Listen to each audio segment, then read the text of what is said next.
प्रियांसः छात्रा नमो नमः।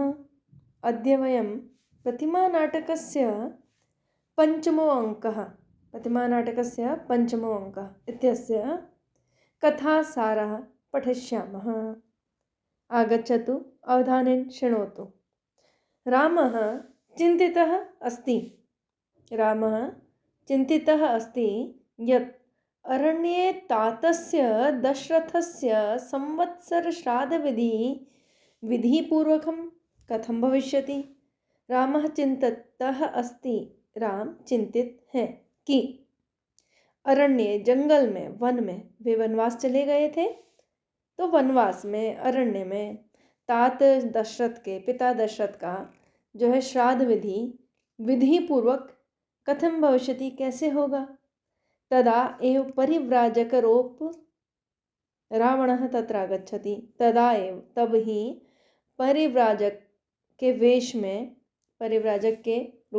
वेश में रावण तत्र आगच्छति, वहाँ आता है। वार्तालाप क्रमे सह आत्मनं शास्त्रज्ञः वदति। और वार्तालाप के क्रम में, जो उनके बीच वार्तालाप चल रही थी, उसके क्रम में ही उन्होंने बताया, रावण ने, आत्मानम यानी स्वयं को, शास्त्रज्ञ कि मैं शास्त्रज्ञ हूँ, शास्त्र का ज्ञाता हूँ। यदा रामः ज्ञातवान, जब राम को यह ज्ञात हुआ, यत् एषः प्राचेतसः श्राद्धकल्पं जानाति, कि यह जो मनुष्य है, यह जो परिव्राजक है, यह श्राद्ध का कर्म जानते हैं। तदा रामः परिव्राजकं पृच्छति। तब राम ने उस परिव्राजक यानी कि रावण जो परिव्राजक वेशधारी थे, उनसे पूछा। क्या पूछा देखें, कि भगवन निर्वपन क्रिया काले अर्थात पिंडदान काले केन पितृ तर्पयामि, कि हे भगवान, मैं पिंडदान के काल में कैसे अपने पिता का तर्पण करूँगा। जो देवलोक गमन हो जाते हैं, स्वर्गवासी जो लोग होते हैं, उनके श्राद्ध कर्म में पिंड बनाया जाता है। ओदन से, पके हुए चावलों से पिंड बनाया जाता है। तो वह पूछते हैं कि मैं पिंडदान के समय में पिता का तर्पण कैसे करूँगा। तदा रावणः वदति, तब रावण कहते हैं, यत्कि हिमवतः सप्तमे श्रृंगे कांचन पार्श्वा नाम मृगाः निवसन्ति।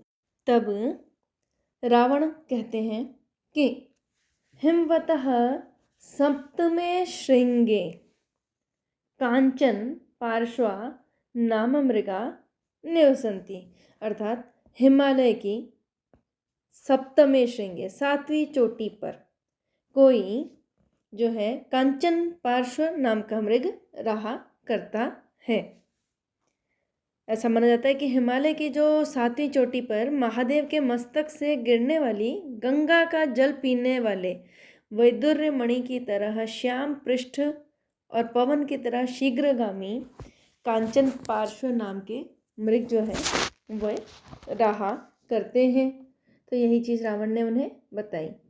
तई कांचन पार्श्व हरिणई संतुष्टा पितृगणा पुत्रोत्पत्ति प्रयोजनम प्राप्नुवन्ति।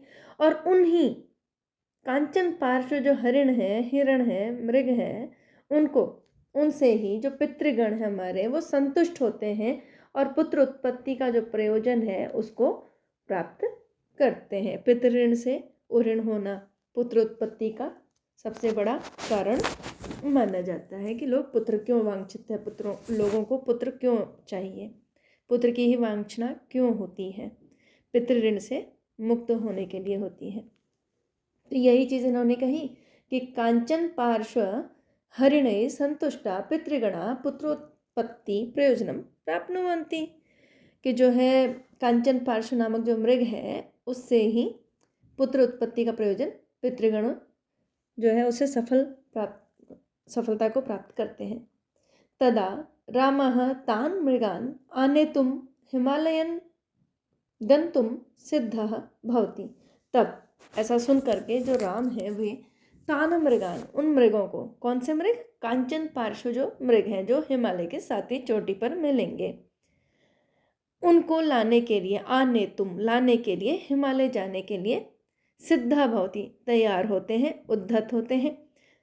तस्मिन् एव समये रावणः स्वमायया कांचन पार्श्वमृगं तत्रैव प्रकटीकरोति। उस ही समय रावण, अपन मायावी थे रावण, स्वमायया अपनी माया से कांचन पार्श्वमृग को वहीं पर प्रकट कर देते हैं। रामः तं मृगम् अनुसृत्य दूरं गच्छति, तथा च लक्ष्मणः पूर्वकालादेव तीर्थयात्रातः उपावर्तमान कुलपते स्वागतार्थं कुटीरात् बहिः गतः आसीत्। रामः तं मृगम् अनुसृत्य, राम उस मृग का अनुसरण करते हुए, पीछा करते हुए दूर चले जाते हैं। दूरम गच्छति, दूर चले जाते हैं। तथा च, और जो लक्ष्मण हैं वो पूर्व काल से ही, जो तीर्थ यात्रा से वापस आए हुए कुलपति के स्वागत के लिए कुटीर से बाहर गए हुए थे। अतिथि सत्कारार्थम सीता कुटीरात बहिः एव आसीत्, और अतिथि सत्कार के लिए जो सीता थी वो भी अपने कुटीर से, अपनी कुटिया से बाहर ही थी।